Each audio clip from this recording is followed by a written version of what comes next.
Ammamma 7th anniversary sale. Win iPhone 17 and 776 crazy gifts. Support చేయండి dosa batter ఫ్రీగా పొందండి.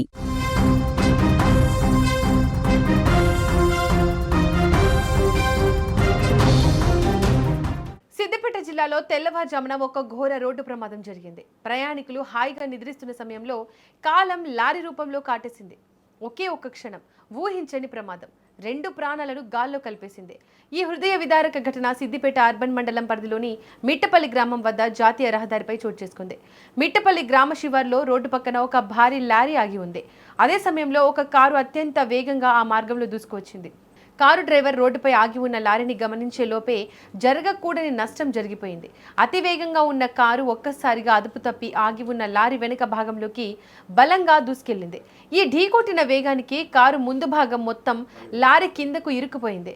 Car top లేచిపోయింది. సీట్లలో కూర్చున్న వారు కారులోనే నలిగిపోయారు.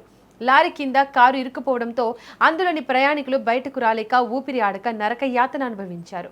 ఈ భయానక ప్రమాదంలో కారులో ప్రయాణిస్తున్న ఒక మహిళతో సహా 2 ప్రయాణికులు అక్కడికక్కడే ప్రాణాలు కోల్పోయారు. వారి శరీరాలు కారులోనే తీవ్రంగా నలిగిపోయి రక్తసిక్తమయ్యాయి.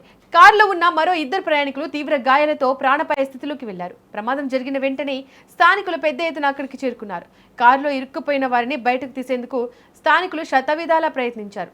తీవ్రంగా గాయపడి నొప్పితో విలవిలలాడుతున్న బాధితులను చూసి స్థానికులు చలించిపోయారు. వెంటనే ఈ సమాచారాన్ని సిద్దిపేట అర్బన్ పోలీసులకు అందించారు. సమాచారం అందుకున్న వెంటనే పోలీసులు సంఘటనా స్థలానికి చేరుకున్నారు. ప్రమాద తీవ్రతను గమనించిన పోలీసులు స్థానికుల సహాయంతో కారులో ఇరుక్కుపోయిన క్షతగాతులను ఎంతో కష్టపడి బయటకు తీశారు. అనంతరం వారిని చికిత్స నిమిత్తం సిద్దిపేటలోని ప్రభుత్వ ఆసుపత్రికి తరలించారు. తీవ్ర రక్తస్రావం కావడం వల్ల గాయపడిన వారి పరిస్థితి కూడా విషమంగా ఉన్నట్లు సమాచారం అందుతోంది. ప్రమాదంలో మరణించిన 2 మృతదేహాలను పోస్టుమార్టం నిమిత్తం మార్చురికి తరలించారు.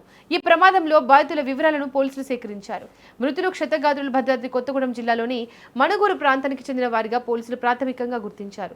వారు ఎక్కడి నుంచి ఎక్కడికి వెళ్తున్నారు అనే కోణంలో పోలీసులు ఆరా తీస్తున్నారు. ఇక స్థానికులు చెబుతున్న వివరాల ప్రకారం కారు చాలా వేగంగా ఉండడమే కాకుండా ప్రమాదం జరిగిన చోట రోడ్డు చాలా ఇరుకుగా ఉంది.